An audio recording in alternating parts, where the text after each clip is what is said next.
Hello friends, स्वागत है हमारे यूट्यूब चैनल में मैजिक ऑफ जीएस में। आज हम बात करेंगे जियोग्राफी स्टैंडर्ड 7 चैप्टर नंबर 2 हमारी पृथ्वी के अंदर। हम आज बात करेंगे हमारी पृथ्वी के अंदर। हमारी पृथ्वी एक गतिशील ग्रह है। हमारी पृथ्वी एक गतिशील ग्रह है।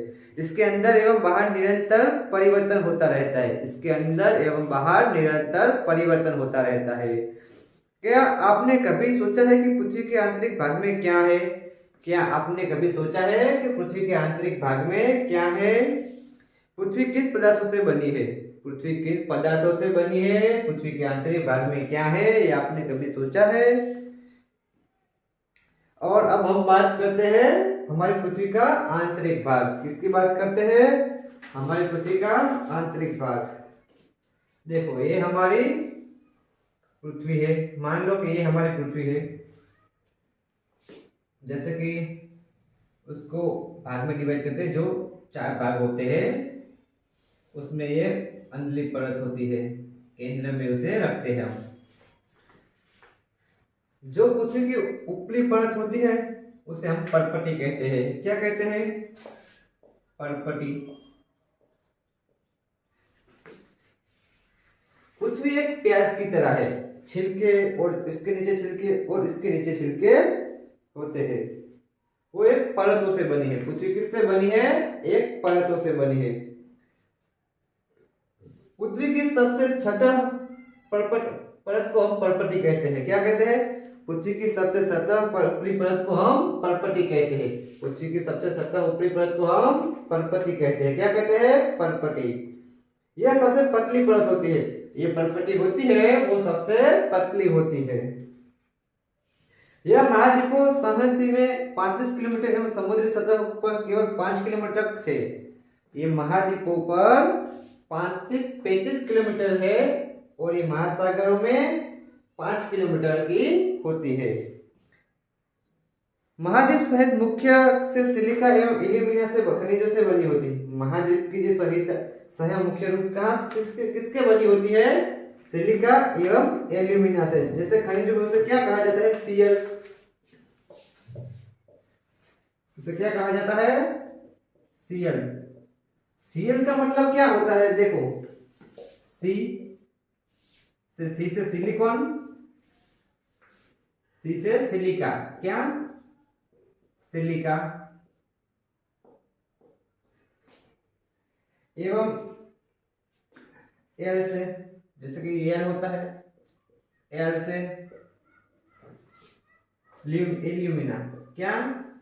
एल्यूमिना। इन दोनों के बीच से होता है सीआर। क्या होता है? सीआर कहा जाता है। महासागर की परपटी मुख्यतः सिलिका एवं मैग्नीशियम से बनी है।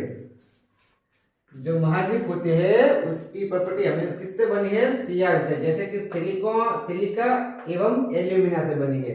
और महासागर की परपटी किससे बनी है? सिलिका एवं मैग्नीशियम। सिलिका एवं मैग्नीशियम।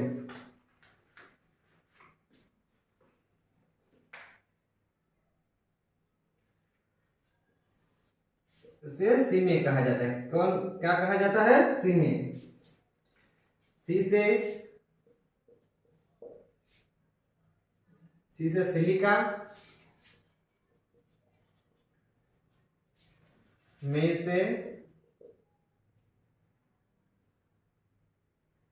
से मैग्नीशियम।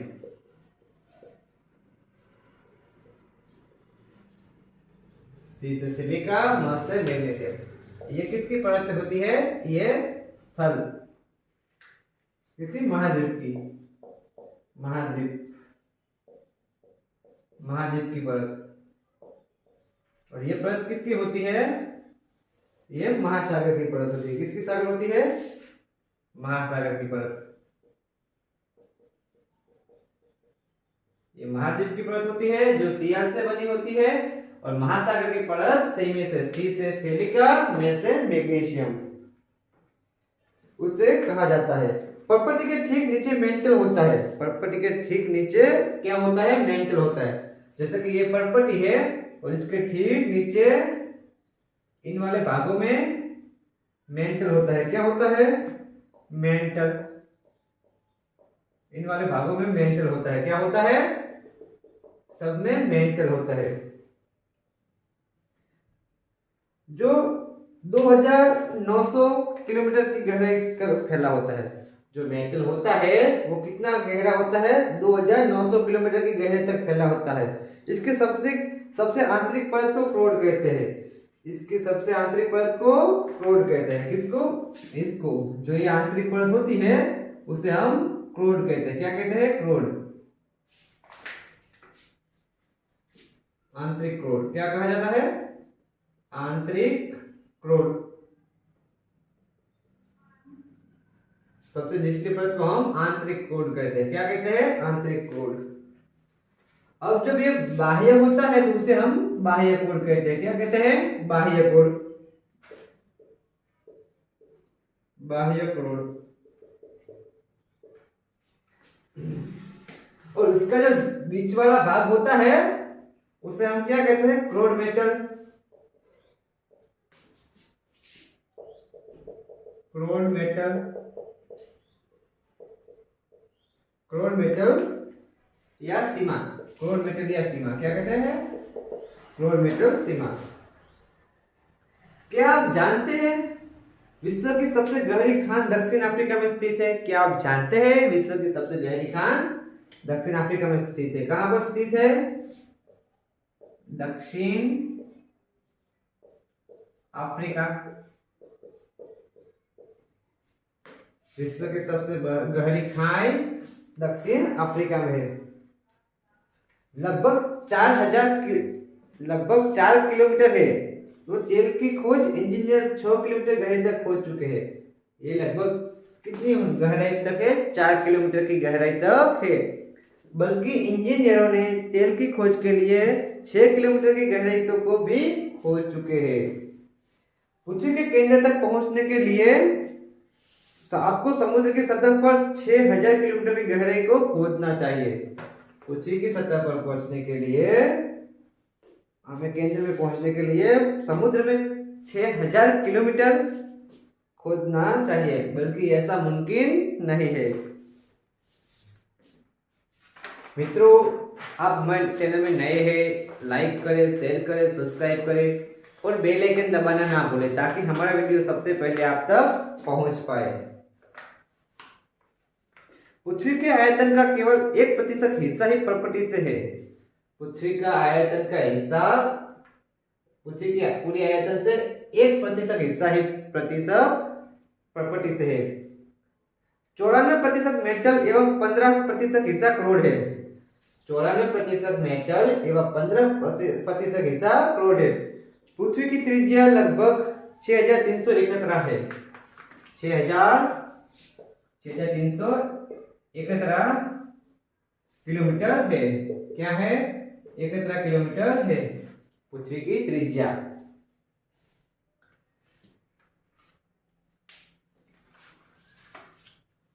हम मेटल की बात करते हैं, जैसे कि जो सबसे आंतरिक क्रोड होता है ना, जब सबसे आंतरिक क्रोड होता है जिसकी त्रिज्या लगभग 3500 किलोमीटर है। कितनी है? आंतरिक क्रोड की त्रिज्या 3500 किलोमीटर है। कितनी है? 3500 किलोमीटर। किसकी? आंतरिक क्रोड की। यह मुख्यतः निकल एवं लोहे की बनी होती है। आंतरिक कोर किसकी बनी होती है? निकल एवं लोहे की बनी होती है, जिसे शॉर्ट फॉर्म में निफे कहा जाता है। निफे क्या कहा जाता है? निफे। निफे निफे का मतलब क्या होता है? नी से निकल, नी से निकल, निकल, एफ से फेरस। निफे का मतलब होता है नी से निकल, एफ से फेरस। केंद्रीय कोर का तापमान एवं दाब काफी उच्च होता है। केंद्रीय कोर का तापमान एवं दाब काफी उच्च होता है। अब हम बात करेंगे सेल एवं खनिज की। किसकी? सेल एवं खनिज की।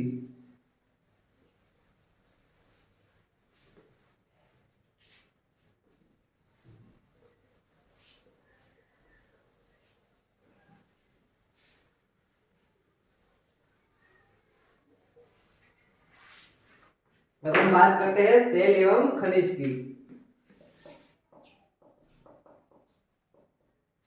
सेल एवं खनिज।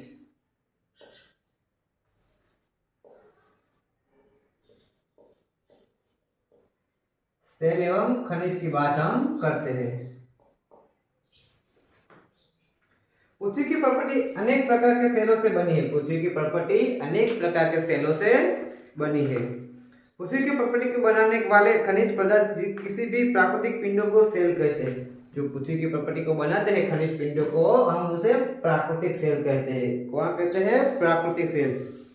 सेल विभिन्न रंग, आकार एवं गठन की हो सकती है। सेल विभिन्न आकार की भी हो सकती है। मुख्य रूप से सेल 3 प्रकार की होती है। मुख्य रूप से सेल कितने प्रकार की होती है? 3 प्रकार की होती है। कितने? 3 प्रकार की। मुख्य रूप से सेल 3 प्रकार के। पहला है याग्नि। याग्नि। दूसरा है औषधि। औषधि। और तीसरा है कायांतरित।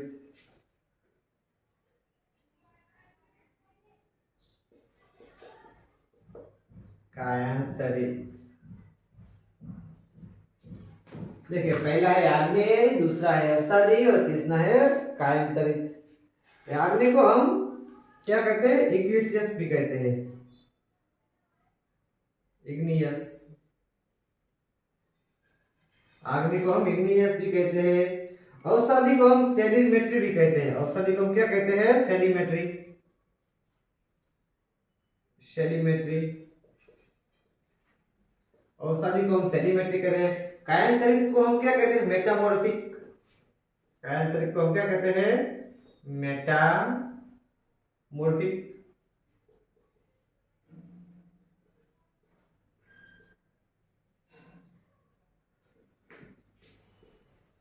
देखिए, आग्नेय को हम इग्नियस भी कहते हैं, औषधि को हम सेडिमेट्री कहते हैं, कायांतरित को हम मेटामॉर्फिक भी कहते हैं। द्रविड़ मैग्मा ठंडा होकर ठोस हो जाता है। द्रविड़ मैग्मा ठंडा होकर ठोस हो जाता है। इस प्रकार बने सेल को याग्निक सेल कहते हैं।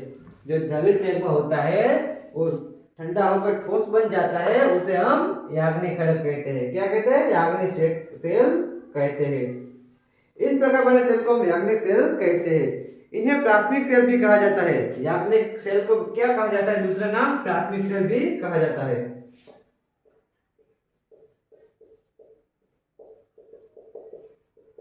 उसे प्राथमिक सेल भी कहा जाता है। याग्निक सेल को प्राथमिक सेल भी कहा जाता है। याग्निक सेल को 2 प्रकार की होती है, अंतर्वेदी सेल एवं बहिर्वेदी सेल।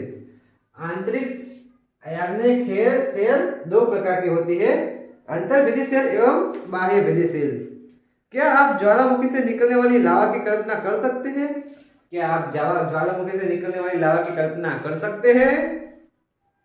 वास्तव में आग की तरह लाल द्रविड़ मैग्मा ही लावा है। वास्तव में आग की तरह लाल द्रविड़ मैग्मा ही लावा है, जो पृथ्वी के आंतरिक भाग से निकलकर सतह पर आता है। जो पृथ्वी के आंतरिक भाग से निकलकर सतह पर आता है। जब द्रविड़ वाला लावा पृथ्वी की सतह पर आता है, यह तेजी से ठंडा होकर ठोस बन जाता है। जो लावा होता है वो पृथ्वी के भाग से बाहर निकलकर तेजी से बाहर होकर ठंडा हो जाता है, उसे वो ठोस बन जाता है। प्रॉपर्टी इस प्रकार को से बने सेल को बहिर्वेदी आग्नेय सेल कहा जाता है। जो लावा से बने होते सेल उसे बहिर्वेदी सेल कहा जाता है, बहिर्वेदी आग्नेय सेल कहा जाता है। इनकी संरचना बहुत महीनों दानों वाली होती है। इनकी संरचना बहुत महीन दानों वालों में होती है। उदाहरण के लिए बेसाल्ट, दक्कन का पठार बेसाल्ट सेलों की ही बना है। उदाहरण के लिए बेसाल्ट और दक्कन का पठार जो लावा निकलकर ही बना है, उसे बेसाल्ट सेल भी कहा जाता है। द्रविड़ मैग्मा कभी कभी भूपर्पट्टी के अंदर गहराई में ही ठंडा हो जाता है। द्रविड़ मैग्मा कभी कभी अंदर भूपर्पट्टी के भी अंदर ही ठंडा, गहराई में ही अंदर ही ठंडा हो जाता है। इस प्रकार बने ठोस सेलों को अंतर्वेदी आग्नेय सेल कहते हैं। जो द्रविड़ मैग्मा होता है वो कभी कभी अंदर ही भाग में ठंडा हो जाता है, उसे अंतर्वेदी आग्नेय सेल कहते हैं। धीरे धीरे ठंडा होने के कारण ये बड़े दानों पर रूप ले लेता है। धीरे धीरे ठंडा होने के कारण से ये बड़े बड़े दानों को रूप ले लेता है। ग्रेनाइट ऐसे ही सेल का एक उदाहरण है। अंतर्वेदी सेल का उदाहरण क्या है? ग्रेनाइट। क्या? ग्रेनाइट।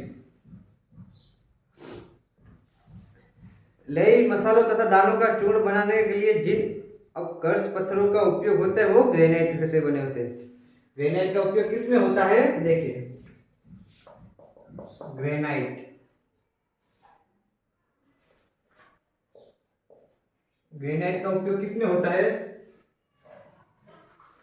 लेई, लेई मसाला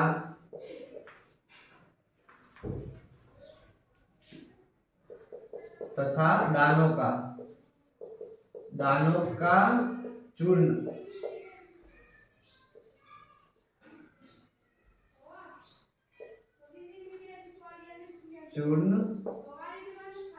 दानों का चूर्ण बनाने के लिए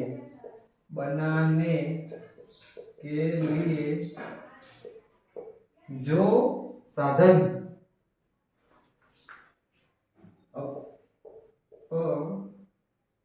अपकर्षण, मसाला तथा दानों का चूर्ण बनाने के लिए जो अपघर्षण पत्थर का उपयोग होता है वो किससे बना होता है? ग्रेनाइट से बने होते हैं। किससे बने होते हैं? ग्रेनाइट से। ग्रेनाइट का उपयोग क्या है? लेई मसाला तथा दानों का चूर्ण बनाने के लिए अपघर्षण पत्थरों का उपयोग होता है वो ग्रेनाइट के बने होते हैं। सेल लुढ़कर, चटकर तथा एक दूसरे से टकराकर छोटे छोटे टुकड़ों में टूट जाती है। सेल लुढ़कर, टकराकर, चटकाकर छोटे छोटे टुकड़ों में बट जाती है। इन छोटे कणों को अवसाद कहते हैं। सेल के छोटे कणों को हम क्या कहते हैं? अवसाद कहते हैं।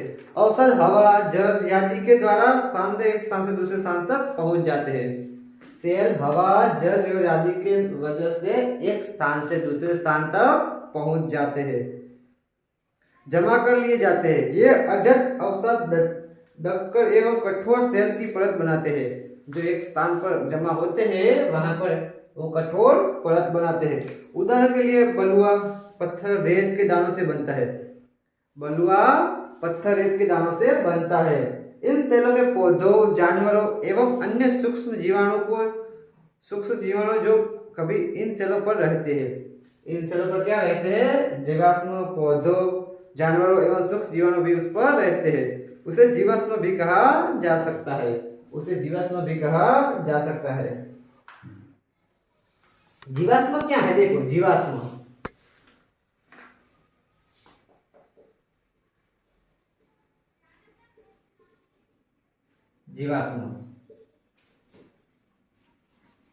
जीवाश्म क्या है? सेलों की परतों में दबे मुक्त पौधों एवं जंतुओं के अवशेषों को जीवाश्म कहा जाता है। जीवाश्म क्या है? सेलों एवं पौधों की परतों में मूर्त दबे हुए अवशेष को जीवाश्म कहा जाता है। क्या कहा जाता है? जीवाश्म कहा जाता है। याग्निक एवं अवसादी सेल उच्च ताप एवं दाब के कारण कायांतरित सेल में परिवर्तन होते हैं।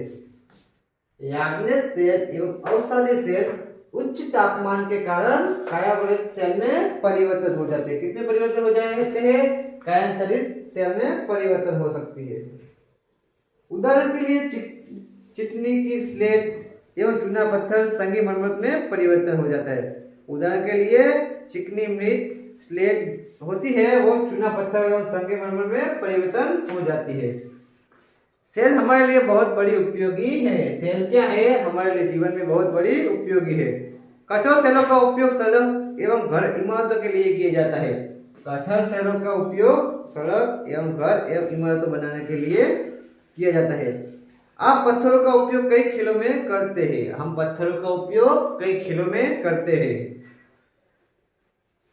उदाहरण के लिए 7 पत्थर, पिट्टू, चिपड्डी, स्टैचू या किट, 5 पत्थर, गिट्टी आदि ऐसी अनेक खेल है जिसमें हम इसका उपयोग करते हैं।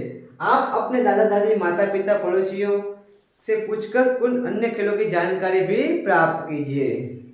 अब हम कुछ देखते हैं, जैसे कि लाल किला लाल बलुआ पत्थर से बना होता है। लाल किला है वो जो दिल्ली में जो लाल बलुआ पत्थर से बना होता है। और बाद में आगरा में है ताजमहल जो सफेद संगमरमर से बना होता है। ताजमहल किससे बना है? सफेद संगमरमर से बना है। आपको आश्चर्य होगा कि किन्हीं निश्चित दशाओं में एक प्रकार की सेल सक्रिय तरीके से एक दूसरे में परिवर्तन हो जाती है। हमको देखकर आश्चर्य होगा कि एक दशा में अलग अलग सेल एक दूसरे से कितने परिवर्तन हो सकती है। एक सेल से दूसरे सेल में परिवर्तन होने की इस प्रक्रिया को सेल चक्र कहते हैं। एक सेल से दूसरे सेल में परिवर्तन होने की क्रिया को क्या कहते हैं? सेल चक्र कहते हैं। आप जानते हैं कि द्रविड़ मैग्मा ठंडा होकर ठोस आग्नेय सेल बनाता जाता है। हम जानते हैं कि द्रविड़ सेल ठंडा होकर ठोस होकर आग्नेय सेल बनाता है। आग्नेय सेल छोटे छोटे टुकड़ों में टूटकर एक स्थान से दूसरे स्थान पर स्थानांतर होकर अवसादी सेल बनाते हैं। आग्नेय सेल एक स्थान से दूसरे स्थान पर छोटे छोटे टुकड़ों को टूटकर क्या बनाती है? अवसादी सेल बनाती है। ताप एवं दाब के कारण ये आग्नेय एवं अवसादी सेल कायांतरित से बदल रही है। अब वो ताप कायांतरित में बदल रही है। तापमान के कारण आग्नेय सेल एवं अवसादी सेल दोनों को क्या दोनों मिलकर कायांतरित सेल का उत्पादन करती है। अत्यधिक ताप एवं दाब के कारण कायांतरित सेल पुनः पिघलकर द्रविड़ मैग्मा बन जाते हैं। एवं ताप एवं के कारण ज्यादा ताप पड़ेगा और ज्यादा भाप पड़ेगी। दाब के कारण कायांतरित सेल पुनः पिघलाकर द्रविड़ मैग्मा बन जाती है। यह द्रविड़ मैग्मा पुनः ठंडा होकर ठोस आग्नेय सेल में परिवर्तन होता है। देखो, पहले आग्नेय सेल बनती है। आग्नेय सेल को टूटकर बिखरकर क्या बनते हैं? अवसादी सेल। अवसादी सेल और आग्नेय सेल दोनों मिलकर क्या बनाते हैं? कायांतरित सेल। और कायांतरित सेल है वो पुनः पिघलकर द्रविड़ मैग्मा भी बना देती है। क्या बना देती है? द्रविड़ मैग्मा। सेल विभिन्न खनिजों से बनी होती है। सेल में क्या होते हैं? खनिज होते हैं। सेल में कई प्रकार के विभिन्न खनिज पाए जाते हैं। खनिज प्राकृतिक रूप में पाए जाने वाले पदार्थ है। खनिज प्राकृतिक रूप में पाए जाने वाले पदार्थ है जिनका निश्चित भौतिक गुण धर्म एवं निश्चित रासायनिक मिश्रण होता है। जिनका निश्चित भौतिक गुण धर्म एवं निश्चित रासायनिक मिश्रण होता है। खनिज मानव जाति के लिए बहुत महत्वपूर्ण है। खनिज हमारे लिए बहुत महत्वपूर्ण है। किन किन कामों में हमें खनिज का उपयोग आसानी से मिल जाता है और हम खनिज हमारे काम आते हैं, जैसे कि इमारत बनाने में, लोहे जैसे कि इमारत और पत्थर जैसे कि संगे मरमर पत्थर रहते हैं। ऐसे सब अलग अलग चीजों पर हमें खनिज का महत्वपूर्ण दिखाई देता है। कुछ का उपयोग ईंधन की तरह होता है, जैसे कि कोयला, प्राकृतिक गैस एवं पेट्रोलियम। देखिए, कुछ खनिज का उपयोग ईंधन के लिए भी किया जाता है। ईंधन के जैसे कि कोयला, पेट्रोलियम गैस,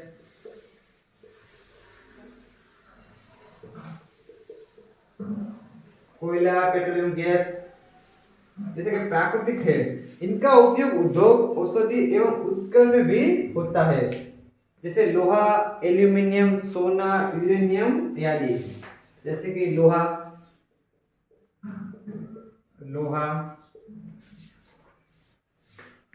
एल्यूमिनियम,